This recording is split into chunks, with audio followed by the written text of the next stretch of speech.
Once you have the direction, now we're going to get into point 2, and that's creating an impactful resume.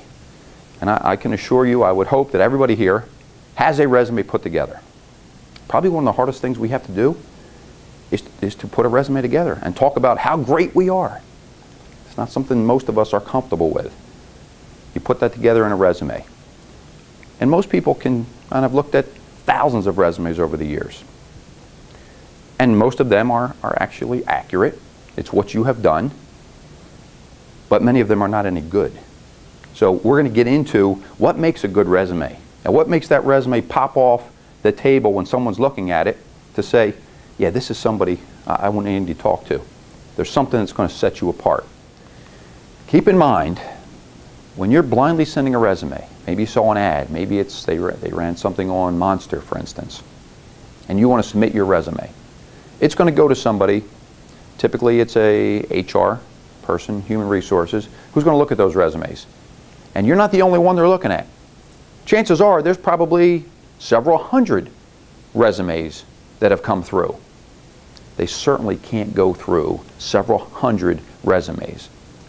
So one survey that I read said that the average time someone's going to look at your resume when it's blindly submitted in that pile is 8 seconds. Now I can tell you from experience, I can probably tell you in 3 or 4 seconds whether or not this is a resume that I'm going to actually get into and spend a little bit more time. 8 seconds. What can you get out of a resume in 8 seconds? Well, if it's one that's being sent in through a computer, that computer is going to filter out. It's going to look for keywords. It's going to look for where has this person been, what have they done, so that may narrow the field down. But when somebody looks at that resume and spends those 8 seconds, there better be enough that they see right away that they say, you know what, I want to read this. Because in that 8 seconds, they're not going to get much out of it, but they're going to take 200 and get it down to 20. So is there something in the beginning there? Is it appealing to the eye? How crazy does that sound? It should be appealing.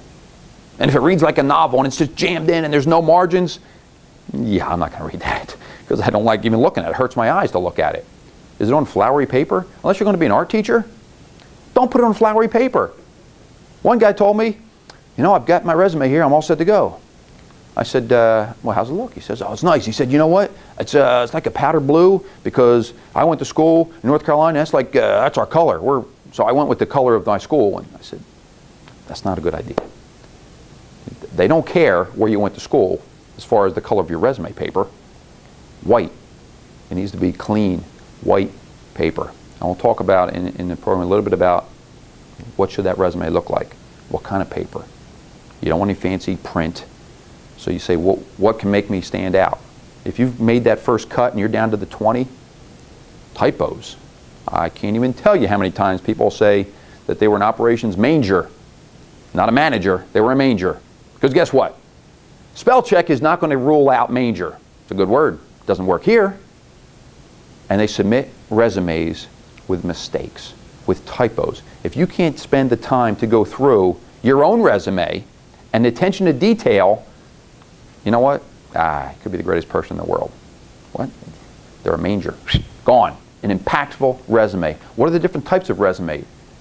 What type should I use? How do I build it? What are the do's and don'ts of putting together a resume? We're going to go through those. We're going to make sure you understand what should be in that resume.